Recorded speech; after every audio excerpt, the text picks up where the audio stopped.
தவக்காலம் 3ஆம் வாரம் வியாழக்கிழமை. நற்செய்தி வாசகம். லூக்கா எழுதிய தூய நற்செய்தியிலிருந்து வாசகம். அதிகாரம் 11, இறை வார்த்தைகள் 14 முதல் 23 வரை. ஒரு நாள் இயேசு பேச்சிழந்த ஒருவரிடமிருந்து பேயை ஓட்டினார். பேய் வெளியேறவே பேச்சற்ற அவர் பேசினார். கூட்டத்தினர் வியந்து நின்றனர். அவர்களுள் சிலர், பேய்களின் தலைவனாகிய பெயல்செபூலை கொண்டே இவன் பேய்களை ஓட்டுகிறான் என்றனர். வேறு சிலர் அவரை சோதிக்கும் நோக்குடன் வானத்திலிருந்து ஏதேனும் ஓர் அடையாளம் காட்டுமாறு அவரிடம் கேட்டனர். இயேசு அவர்களுடைய சிந்தனைகளை அறிந்து அவர்களிடம் கூறியது, தனக்கு எதிராக தானே பிளவுபடும் எந்த அரசும் பாழாய் போகும். அவ்வாறே பிளவுபடும் வீடும் விழுந்துவிடும். சாத்தானும் தனக்கு எதிராக தானே பிளவுபட்டு போனால் அவனது அரசு எப்படி நிலைத்து நிற்கும்? பெயல்செபூலை கொண்டு நான் பேய்களை ஓட்டுகிறேன் என்கிறீர்களே, நான் பெயல்செபூலை கொண்டு பேய்களை ஓட்டுகிறேன் என்றால் உங்களை சார்ந்தவர்கள் யாரை கொண்டு பேய் ஓட்டுகிறார்கள்? ஆகவே அவர்களே உங்கள் கூற்று தவறு என்பதற்கு சாட்சிகள். நான் கடவுளின் ஆற்றலால் பேய்களை ஓட்டுகிறேன் என்றால் இறையாட்சி உங்களிடம் வந்துள்ளது அல்லவா? வலியவர் ஆயுதம் தாங்கி தம் அரண்மனையை காக்கிற போது அவருடைய உடைமைகள் பாதுகாப்பாக இருக்கும்.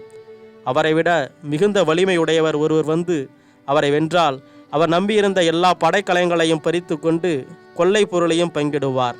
என்னோடு இராதவர் எனக்கு எதிராக இருக்கிறார். என்னோடு இணைந்து மக்களை கூட்டிச் சேர்க்காதவர் அவர்களை சிதறடிக்கிறார். ஆண்டவரின் அருள்வாக்கு. கிறிஸ்துவே உமக்கு புகழ். கிறிஸ்து இயேசுவில் பிரியமான சகோதர சகோதரிகளே, இன்றைய நற்செய்தியில் சாத்தானின் சுவாரஸ்யமான விளையாட்டை காண்கிறோம். முதலில் துன்புறுகிற ஒருவனை தான் என்ன துன்பம் அனுபவிக்கிறேன் என சொல்ல முடியாதபடி அவனை ஊமையாக்குகிறது. இரண்டாவதாக பரிசேயர்கள் சதுசேயர்கள் தங்கள் அறிவீனத்தை, அறியாமையை, கடவுள் நம்பிக்கை அற்ற நிலையை பேச வைக்கிறது. பேச வேண்டியதை ஊமையாக்கியும் பேசக்கூடாததை பேசவும் செய்கிறது. நாமும் இப்படித்தான் சமூக அநீதிகளை கண்டும் காணாதது போலும் வாயிருந்து ஊமைகளாய் நிற்பதும், நடிகை நடிகர்கள் அரசியல்வாதிகளின் அசைவுகளுக்கு முட்டு கொடுத்து வாய்கிடிய வக்காலத்து வாங்குவதும் சாத்தானின் இந்த விளையாட்டுக்கு விளையாகி போனதே காரணம். பழைய ஏற்பாட்டில் ஒரு நம்பிக்கை நிலவியது. நோய் என்பது பாவத்தின் சம்பளம், கடவுள் கொடுக்கிற தண்டனை. பாவத்தினாலே ஒருவன் துன்புறுகிறான். ஒருவன் குணம் பெற்றால் அது சாத்தானால் தான். என்ன ஒரு அபத்தம்! இதன் அடிப்படையில் தான் இயேசு பேயை விரட்டிய போது, இவன் பேய்களின் தலைவனாகிய பெயல்செபூலை கொண்டே பேய்களை ஓட்டுகிறான் என்று அவர் மீது குற்றம் சாட்டுகிறார்கள். சாத்தானின் தந்திரத்தை பாருங்கள். அதாவது, சாத்தான்களின் தலைவனாகிய பெயல்செபூலோடு நட்பு பாராட்டினால் அவன் சொன்னால் பிற சாத்தான்கள் கீழ்ப்படியுமாம். ஆனால் இயேசு இச்சூழலை காரண காரியத்தோடு அணுகி விளக்குகிறார்.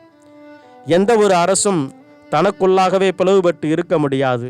தனக்குத்தானே குழி வெட்டி கொள்ளாது. தன்னைத்தானே எதிர்க்காது. தனது கொள்கைகளை தானே நிந்தனை செய்யாது. ஆக சாத்தானை எதிர்க்கிற, தீமைகளை அழிக்கிற ஒரு நிலைப்பாடு உள்ளவன்தான் அதனை எதிர்க்க முடியும், அழிக்க முடியும். மேலும் இயேசு பரிசேயர்களையும் சதுசேயர்களையும் அவர்களுடைய கூற்றை கொண்டே அவர்களை வெல்கிறார்.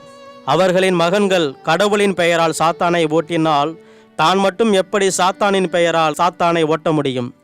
ஒரு கண்ணில் வெண்ணையும் ஒரு கண்ணில் சுண்ணாம்பும் இருக்க முடியாது. நாம் கடவுளோடு இருந்தால் சாத்தான்களை எதிர்ப்போம். கடவுளோடு இருந்தால் மட்டுமே தான் சாத்தானை எதிர்ப்போம். ஆகவே எதிர்ப்போம், ஒழிப்போம், தேர்ந்து தெளிவோம். ஆமென்.